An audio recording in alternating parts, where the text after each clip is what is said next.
fourth graders. So this is chapter 4, the Iroquois today.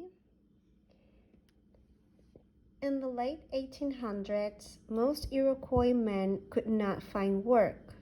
The reservations were small and few people could support themselves by farming.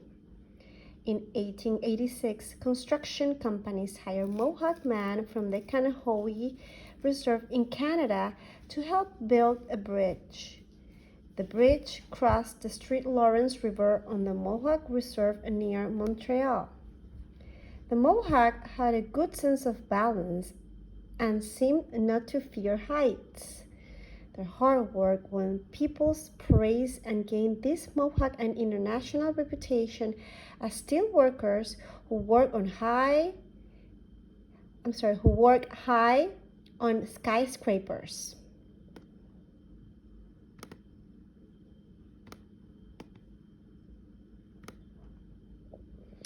The Mohawk have built bridges and skyscrapers in Canada and in the United States.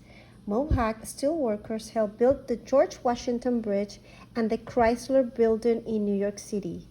Mohawk crews worked on the Golden Gate Bridge in San Francisco. The Iroquois have often disagreed among themselves about the best way to support their people on reservations. Reservations cannot support large populations. Adults often must work at jobs off the reservations.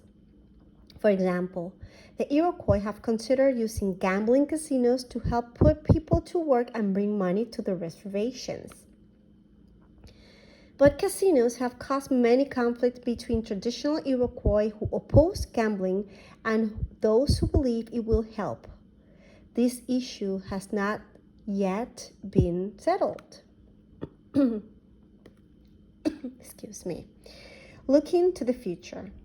The Iroquois want to help their children understand what it means to be Iroquois.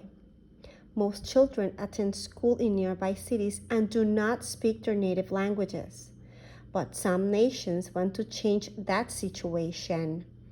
In the 1970s, the Mohawk opened alternative schools in which all classes are taught in Mohawk. Students learn Mohawk history and traditions. The Tuscarora have an elementary school on the New York reservation.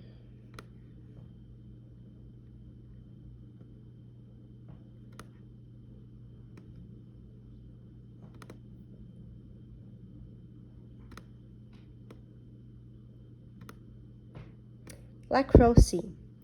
The Iroquois often play a ball game called lacrosse. The modern game is similar to a traditional Iroquois game.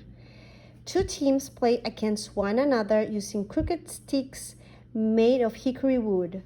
The sticks had a webbed net on one end so teammates could pass a wooden ball to each other and score goals. The ball was the size of a grapefruit. Lacrosse taught the boys teamwork that they would need as hunters and fighters. Many Iroquois believe the Creator gave them this game and is pleased when they play.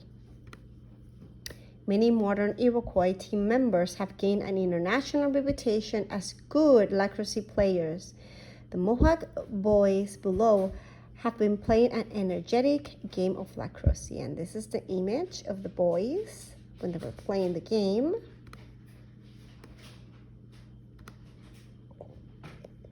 Today, the Iroquois lived in nearly every state of the United States and all across Canada. They continue to fight for the right to live on the reservations under their own laws. In Canada, the Six Nations Reserve issues Haudenosaunee passports, which 36 countries accept. These countries recognize the Iroquois as independent nations within U.S. and Canadian borders. The Iroquois have survived 500 years of conflict with other American Indians and with the French, British, Canadian, and U.S. governments. The Iroquois know that government and leaders change, but they believe that the culture of the Iroquois nations will continue.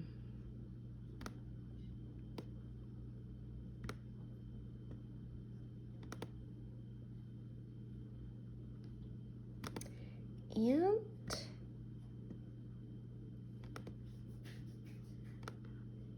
this is the end of chapter 4.